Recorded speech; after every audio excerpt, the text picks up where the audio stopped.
This is one of the most important aspects of getting that motor fixed. I could idle it down and I could just cruise and putt-putt and look for bait and even throw on them at a reasonable speed versus only medium high speed busting through here. I could check all these little nooks and crannies to see if there's any pilchards hiding in them. All right, we got our pilchards.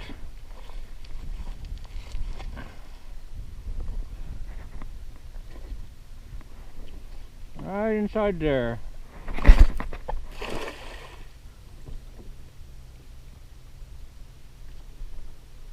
Yep, there we go. Nice.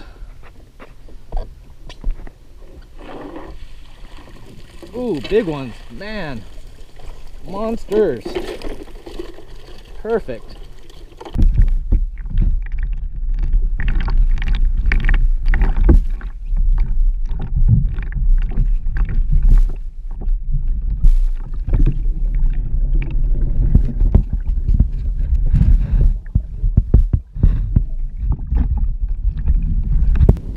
We're out here with my massive pilchards I just cast netted. So we need to catch some bait.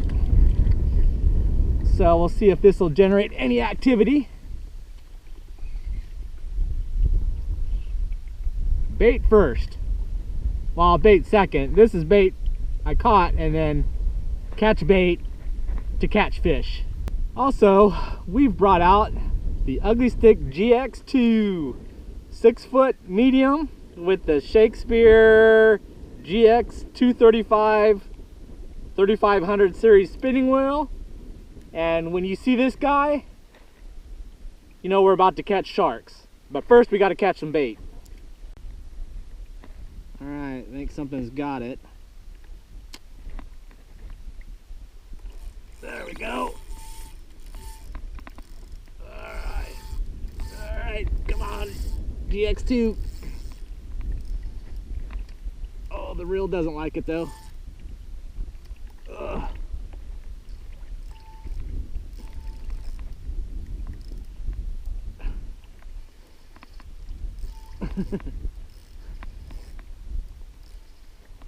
With mono. A lot of stretchy. Bring them in. We need bait. I don't think this is bait though.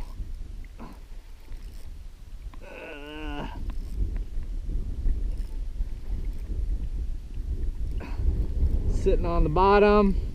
I'd say nurse shark, but I don't feel the head shakes, but it could be shaking his head and the mono is covering it up. Feel vibrations.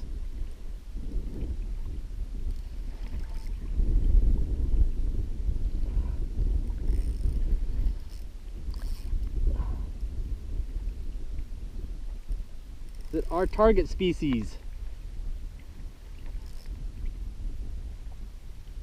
Oh no, it's a snapper, a nice one. Holy paloolis.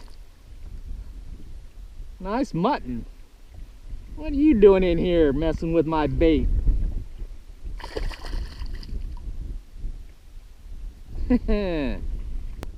Man, don't want a mutton. Nice mutton too. Uh-oh. Let go.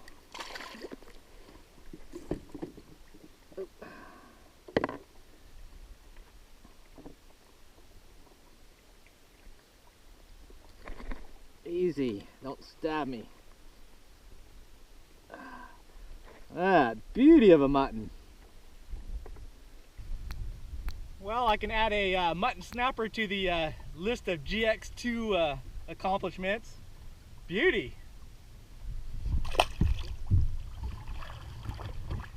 But that's one of the key things about wintertime. Those reef fish and outside fish start moving on in because that's where the bait's at. Just messing with it. There it goes. Take it, take it. There it goes. Oh, there we go. There's something not happy.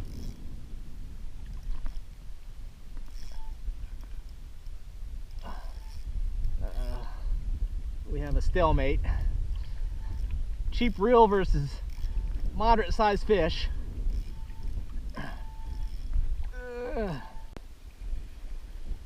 So just use the pump and wind technique when you have a under quality reel. Lift, reel down. Lift, reel down. Gain some line, reel it in. Gain some line, reel it in. Gain some line and reel it in.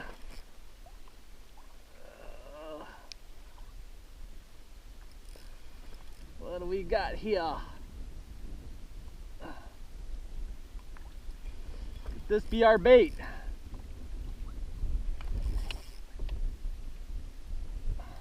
Doesn't look like it. It can't be another mutton, is it?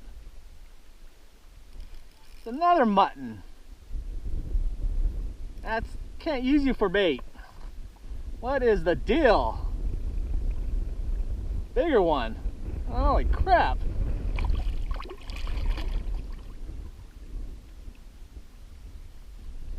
Man, I've been driving my butt all the way out to the reef. I could have just stayed inside and cut all I wanted. Look at that dude, nice one.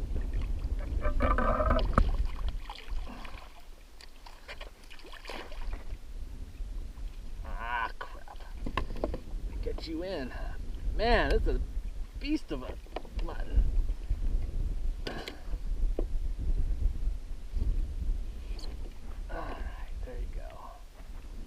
Check this dude out. My gosh.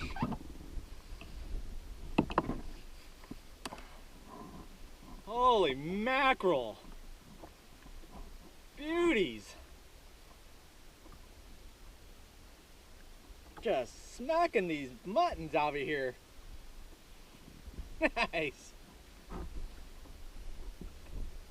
Beautiful fish. All right, baby. There we go. Oh, spit it out. Dang it. I bet you that hook. Nope. There's back. There, now that hit him. There we go. That might be our bait. That's got that head shaking feel to it. Oh yeah. I think we're going to be baited up here. Head shaker. My buddy. My buddy the Jack. Oh no! No!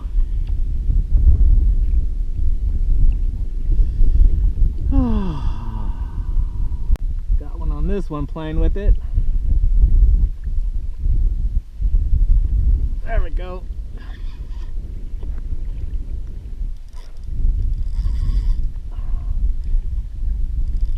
I need you for bait if you're a Jack. Feel like a Jack. Come on, Jack. Mr. Jack. Yep, perfect. There is our bait. It's a good size one too. Plenty and plenty of bait. Alright, bait fishing is done. Okay, we are rigged up. Starting with Mr. Jack Cravelle as our bait. I just flayed off the back quarter there. And that's going to be stuck on a 7/0 circle hook. Plenty of spot for the hook set. Then I've got some 43-pound wire, about 10 inches or so, almost a foot. And I'm just going straight to the 20-pound big trilene big game that I just got loaded on that reel. So we're going to chuck that out. I've got a bobber, one of my tarpon bobbers, because I forgot balloons. I'm going to toss this out there, and hopefully the current and wind are right, so it'll stay out there. All right, there we go. And I'm just going to lob that out there. The reason why I'm using a bobber is if I put it on the bottom, there's so many nurse sharks, and I don't really want to deal with nurse sharks. I prefer like lemons, black tips, hammerheads, shark, tiger sharks, great whites, orcas. So I'm just going to let that sit out there, loosen the drag, and see what happens. There we go. I got to get off anchor here. Oh, it broke me off. Plus I didn't have my pedals in. That would have been bad. Oh, what part broke off? Man, that would have spooled me for sure. Man, I forgot all about that. I need those pedals in so I can start following it right away, because there's not a lot of line capacity. Man, I don't even know where that broke off at. Broke off on the wire. Crap. Alright, so here's our second rig. A little bit of a modification. That 20-pound mono doesn't knot tie very well with the wire. So I ended up doing a bimini twist using mono, which isn't done very often, but worked out so it doubles the main line, so I could double tie to the wire there. So that's our new rig here. All right, lob that dude out there, and this time I've got my pedals in. So as soon as that runs, I'm unhooking the anchor and I'm turning and I'm facing it so I don't get spooled. Got fish on. Oh, we're gonna get spooled here. You see how much line I've got.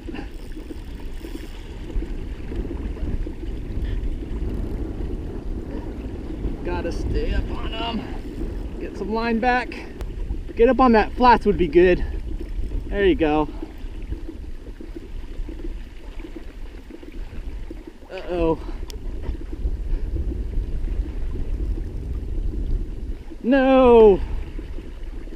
We don't want to head out to sea. All right, now I got some line. Turning around.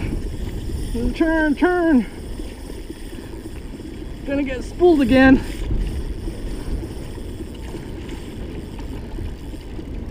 I was back where we started from. Perfect.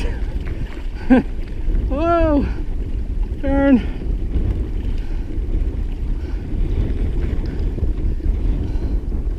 Ah, what a nice fish. What are ya?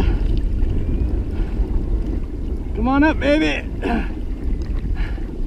If I get him up on one of the flats, that'd be perfect. That's kind of how I got that 7-foot lemon shark the last time.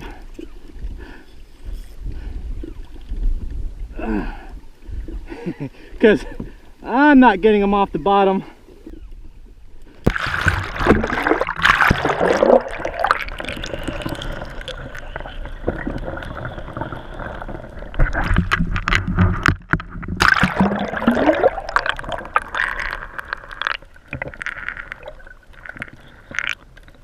Come on, Shakespeare, Ugly Stik GX2 medium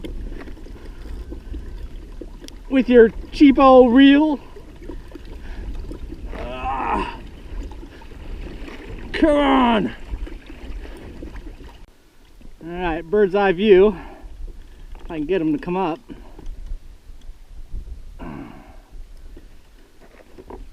Not fall in. Well, that's big enough where I can't hoist them up. There's just not enough rod or too much line flex.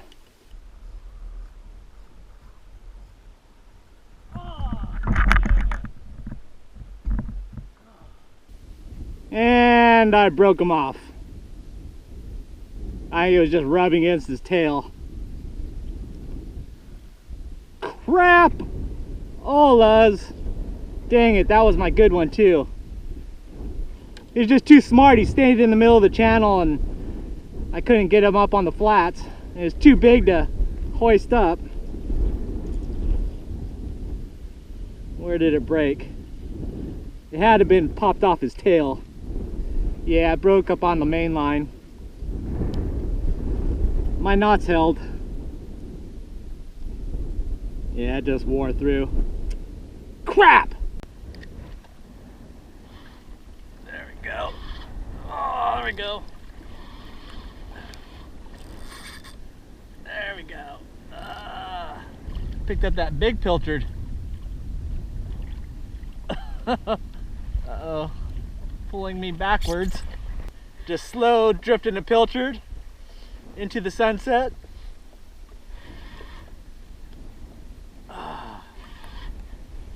See, this is what's supposed to be my Hail Mary fish. Something like this. A bad skunk day. Something that pulls drag, pulls you around. That's what you want. There we go. Finally. Man. That boy there was... I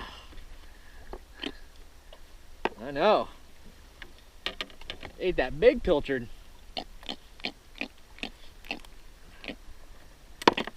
There we go, here's our sunset, big old Jack, quick release.